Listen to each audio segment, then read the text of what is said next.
Elon Musk reveals shocking Doge discoveries. This is a suggestion via Discord. Let's check it out. Let's jump into this immediately, guys. Meanwhile, President Trump's tariffs on Mexico, Canada, and China go into effect tonight at midnight. And Canada says it's ready to respond. Canadian native and O'Leary Ventures chairman Kevin O'Leary joins us right now from Tokyo. Kevin, good evening to you there.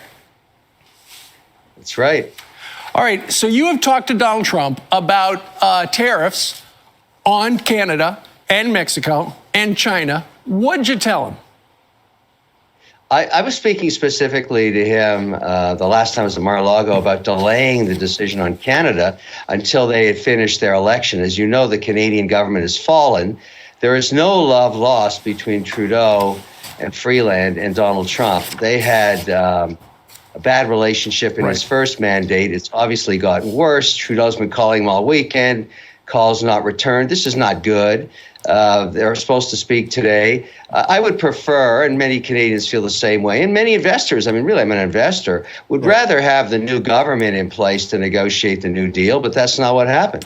Okay, guys, I think this is valid, but keep this in mind.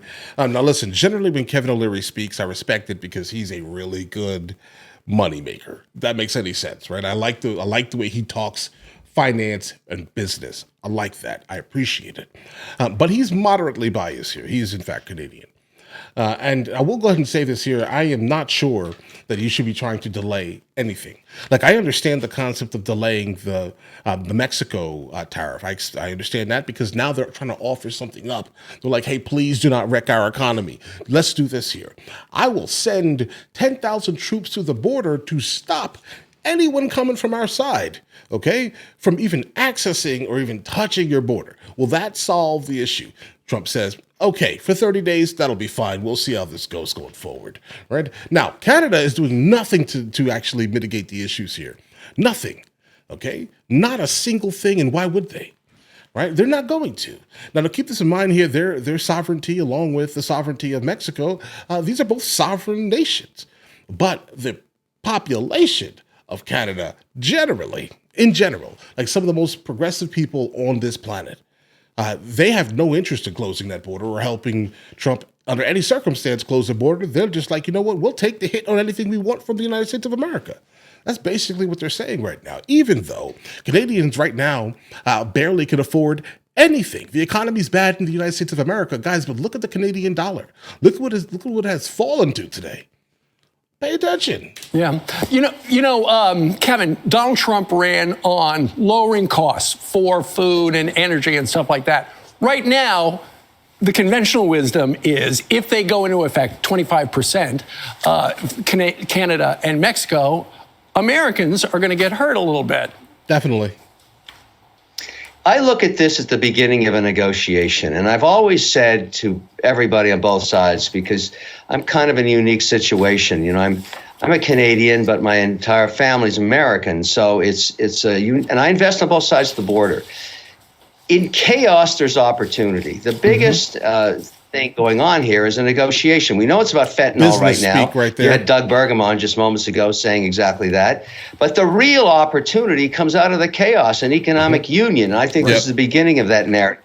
I will note that energy is only at 10%. And I think the reason that's the case, or at least part of it, is that Danielle Smith, the premier of Alberta, took the time to go meet Trump in Mar-a-Lago a few weeks ago and plead her case about the importance of the relationship on energy of the U.S. And here she is getting a benefit from it at 10%, yes and no, opposed to 25%. And I'm gonna go ahead and say I disagree right here with that statement, kind of with Kevin O'Leary. It's a lot more than what he's actually stating. I don't disagree 100%. Probably like 60%. When the person went to go see Trump multiple weeks ago, sure, that may have helped a small bit, but the actual caveat is, guys, gas is nothing to play with when it comes to the American citizens, all right? So once you start going up 25% more money, that's $1 more in some places, right? $1 more in gas per gallon, people are not happy with that number, bro.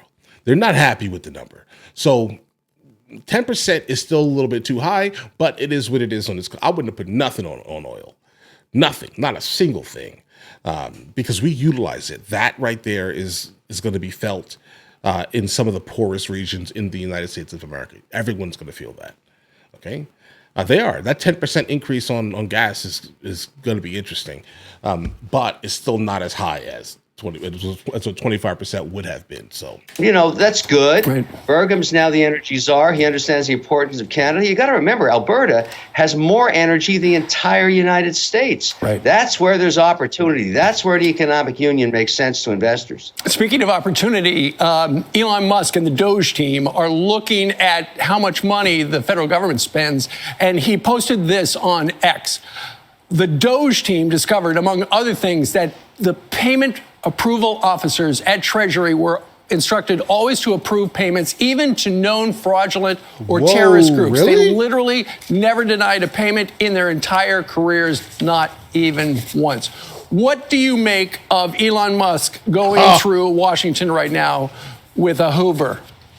Clap it up for Elon Musk right now, guys. I'm okay with it. I think the American people are okay with it. Yeah, Everybody clap it up. knows the dirty little secret about government. It drips with fat. No one's ever done an exercise like this. I thought he'd get a lot more pushback from Congress, and he's not. He's going in there with a spatula, and he's scraping out billions of dollars, and people are okay with it. After all, it's taxpayers' money. Right. Why not do this? If you sit around your kitchen table, you got to have a budget every year. Right. Why can't we apply the same kind of philosophy to government? And that's why he's getting a lot of latitude and a lot of slack, even though he's a controversial guy. But look at the executional skills he has. Sure. There's nobody like him. Let him do his thing. Mr. Wonderful, you are in Tokyo making a movie with who? Gwyneth Paltrow and Timothy Chalamet. Awesome. The kid is up for Oscar on the Dylan film. Look, they just changed my script. I mean, I'm going out of my mind here. I got to get all this memorized. I got to memorize all this tonight. All right. All of it. And it is night there in Tokyo. Kevin, thank you very much. All right, yeah, I wouldn't trade that. I wouldn't trade that for anything. I don't miss that. I've kind of been in the realm of cinematography, videography for the last 2 decades. I've seen a lot of that, and I've always been completely happy with being, as you see, kind of behind the camera. Not so much in front of the camera, but I do this. I don't have any script, guys. Right? People are like, "Oh, how long does it take you to write your scripts, bro?" I record like 6 videos every single day, and there are no scripts. I am speaking to you like I would speak to you. Okay? That's the reality. Now, listen, I do love the fact that Doge exists. I think that is something that most likely is going to persist, even though the left is currently completely irate that all these programs are opening up that's basically holding a microscope to the irrelevant spending that they generally do, guys. I say this all the time, guys. I'm extremely fiscally conservative. I do not. I think I pay too much money in taxes. I think everyone basically pays too much in taxes. Specifically, if we have enough tax money to basically waste on these foreign nations that are not paying into our tax code or doing anything actually meaningful for us, while they themselves have tariffs on a good amount of our goods, right? So why are we giving money to places that tariff us? What's going on here, guys? But either way, we're here for that. Well, listen, you guys all have an absolutely amazing day. Enjoy your day thoroughly. The fact that you just made it to the end of the video says a whole lot, actually. We have a couple other channels. Mr. L. Boyd Music, Mr. L. Boyd Movie Reacts, along with Mr. L. Boyd Discusses, where I just generally speak about the things that specifically matter to me. But in the meantime, I'll catch you guys later.